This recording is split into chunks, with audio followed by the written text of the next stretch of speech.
The journey starts with a lone biologist at an Ivy League university and a 6,000-year-old skeleton sitting under the bright lights of his lab. Because think about what life was like 6,000 years ago. Our ancestors were hunter-gatherers. They didn't have homes. They spent their whole lives on their feet, walking and running from one place to the next.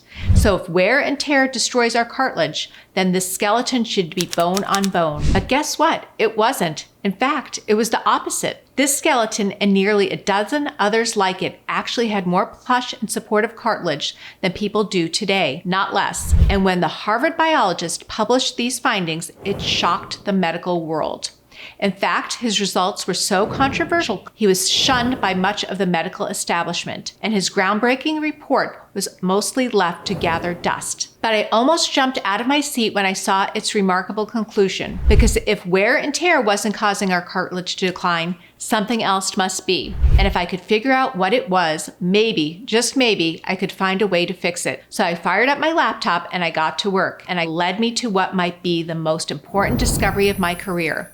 A discovery that is already in the hands of thousands of men and women as we speak, and which has the power to help them silence even their worst joint discomfort and claim their independence no matter how old they are, and even when doctors have already called them a lost cause. Best of all, this discovery has nothing to do with dangerous painkillers, time-consuming ice, and heating pads, or even expensive TENS machines. Because like I said, it turns out wear and tear is not the primary reason your cartilage is gone and your joints ache. I found the first clue to piece together what is really happening thanks to a German scientist from the 1930s named Carl Meyer.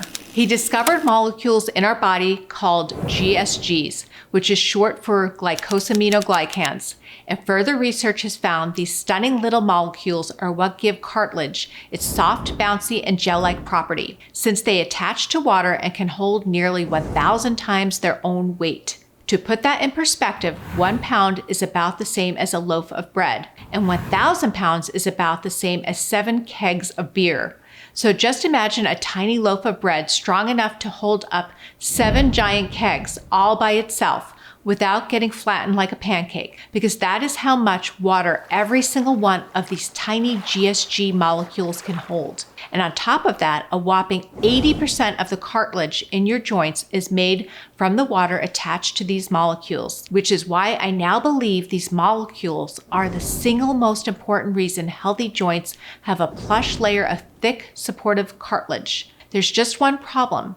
Cutting-edge research has now shown that GSG levels in our joints plummet by a staggering 50% as we age. And without the gel-like hydration these molecules provide, our cartilage becomes dry, shrunken, and brittle. In other words, you can think of healthy, plush cartilage like a big, soft, and juicy grape, because when a grape dries out, it shrivels up and turns into a tiny, rough, and hard raisin. And the same thing happens to your cartilage when your joints lose their GSGs, since that robs your cartilage of the water it needs to remain thick and plush. Take a second and think about how monumental this discovery is, because if your cartilage has shrunken over time, the stunning revelation shows that the real reason is likely not wear and tear after all,